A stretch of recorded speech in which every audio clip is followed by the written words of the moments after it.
it's not generally appreciated that there was a Christian Zionist in the United Kingdom who were really, really in favor of establishing a Jewish state in Palestine. In fact, the clamor for that goes back about 2 centuries.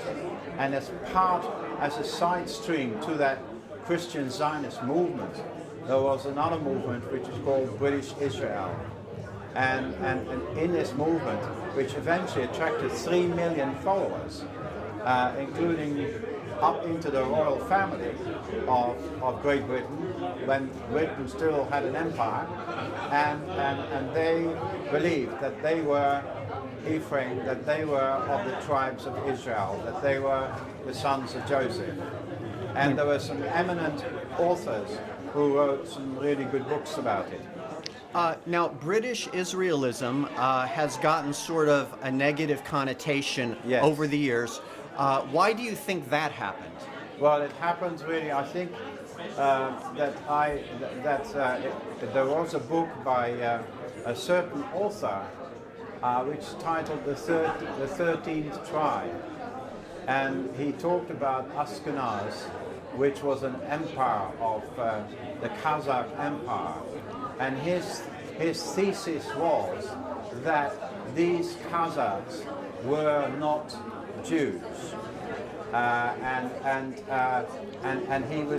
his motivation, I understand, was probably to protect the Jews, because these Kazakhs were seen as Jews by those who persecuted the Jews, especially in the Russian territories. So he believed that the Kazakhs were actually the genesis of the Ashkenazis, and not the Jews as we know them today. Actually, he was saying they are not Jews. Okay.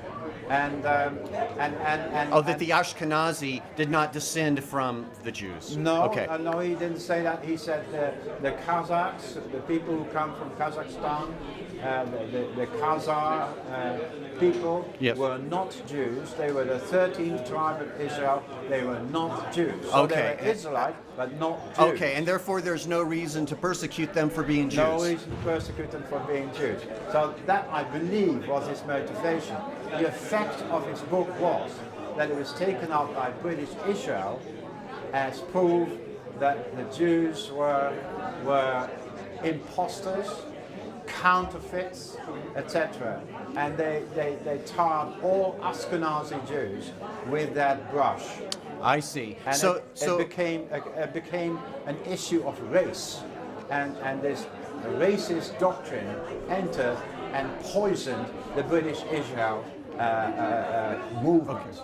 But your point is, despite the wrong that was done in the midst of the British Israel movement, that there is a vein of truth, a gold vein of truth. Is that right? Yeah, absolutely. And in fact, some beautiful material and some wonderful research was done by great scholars, well documented, etc. And they laid the foundation. But once this poison came in, everything was affected by the poison.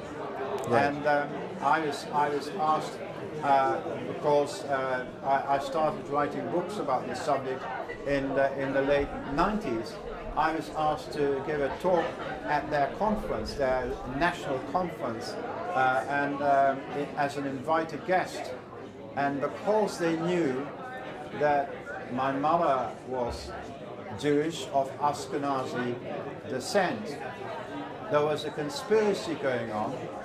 I gave my talk, which was very well received, but there was a conspiracy going on, and they put all sorts of nasty questions to me about my heritage. Okay. And I then basically answered their questions very patiently, but as they would not let go, I let rip and gave it with both barrels. And I referred to their movement previously having had 3 million members. And now you can't fill this hole. I see. I said the pillar of fire and the pillar of cloud was once upon your organization, and your organization was blessed whilst you held on to the truth. But once you allowed this poison to come in, the pillar of cloud and the pillar of fire had no option but to leave you. Okay. And look at you. You had 3 colleges, you had offices in Canada, America, Holland, Australia, New Zealand. Look at you now. You have shrunk to almost nothing. Wow. And unless you change your doctrines and throw this poison out and repent as an organization, there is no future and there's no hope for you. They didn't like it, but they got it Wow. anyway.